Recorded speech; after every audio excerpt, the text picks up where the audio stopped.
Bonjour, bonjour. J'espère que tu profites bien de la saison estivale et que tu continues en même temps de faire attention à toi.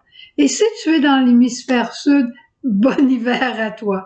On a chacun notre tour avec la saison hivernale. Aujourd'hui, j'aimerais deux choses. Te parler de l'Évangile et revenir sur l'Évangile d'hier. Ils sont en continuité un de l'autre et comme je te disais, on vient de terminer une partie importante de 10 guérisons que Matthieu a groupées ensemble. Il a parlé de Dieu qui établit son royaume en guérissant et ensuite en enseignant avec 7 paraboles. Alors la question aujourd'hui, c'est pourquoi Jésus enseigne en parabole. La réponse connue de tout le monde, c'est pour que ce soit simple et que tout le monde puisse comprendre. Mais aussi, c'est qu'on a des cœurs différents. On a des amoureux de la nature.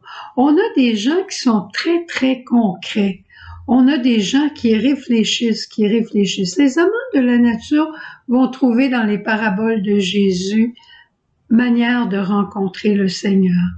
Les personnes qui sont plus concrètes vont comprendre quand Jésus dit « il pousse de l'ivraie, il pousse du bon grain », et ça, c'est dans votre propre cœur. Les gens vont comprendre.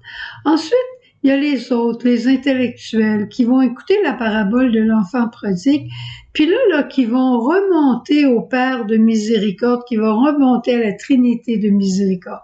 Tu vois, le bon Dieu, il parle pour tout le monde. Des fois, il fait des grands discours comme le discours de pain de vie.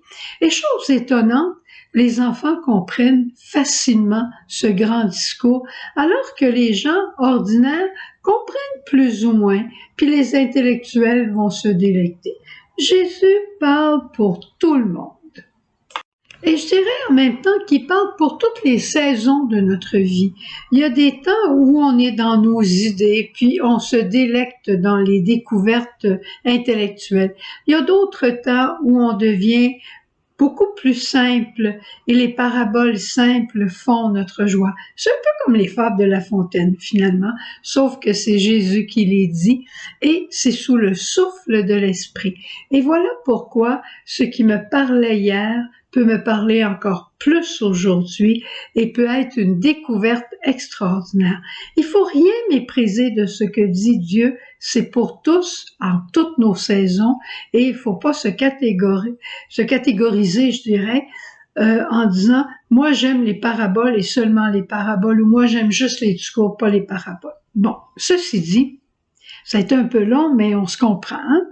Ceci dit, je reviens sur la parabole d'hier du semeur. Je te disais hier que le terrain épineux, rocailleux, la bonne terre, la terre superficielle, on en a tous dans notre propre cœur. Il y a tout ça dans notre propre cœur. Et ma grande découverte, c'est de savoir que Dieu a des graines de semences qu'il va semer dans une partie de mon cœur superficiel, puis ça va donner du fruit. Il y a même des graines pour les parties rocailleuses de mon cœur, et ça va donner du fruit.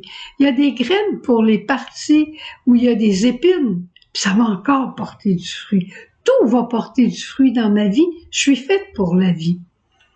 Je regarde la partie superficielle. Moi, j'aime la mode.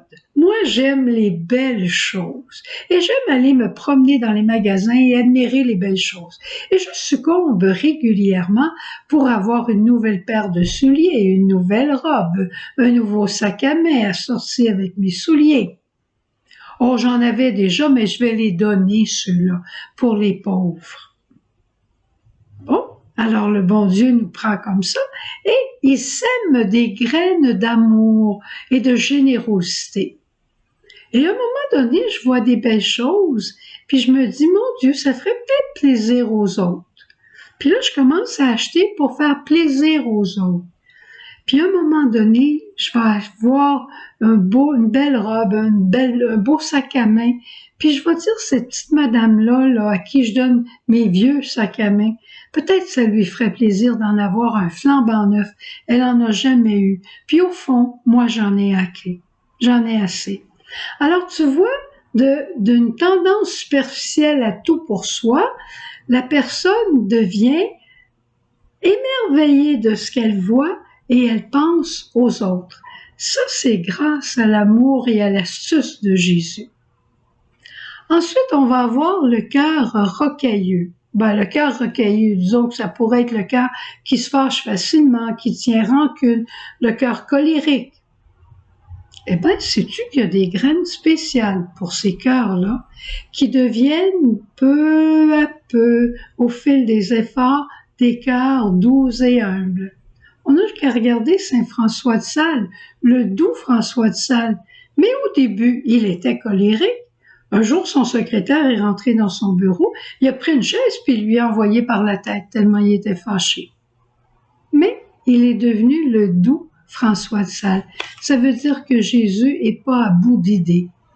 Et pour le cœur, je dirais épineux avec des ronces, je vais regarder des gens comme moi, comme toi, comme chacun d'entre nous, qui ont des difficultés affectives. Et on peut regarder Marie-Madeleine, dont ce sera la fête demain. Marie-Madeleine, on l'appelle la patronne des contemplatifs. Marie-Madeleine, c'était une femme d'amour. Le seul problème, c'est qu'elle aimait beaucoup d'hommes. Et Jésus voulait être l'unique de sa vie. Alors, peu à peu, il l'a attirée vers le royaume.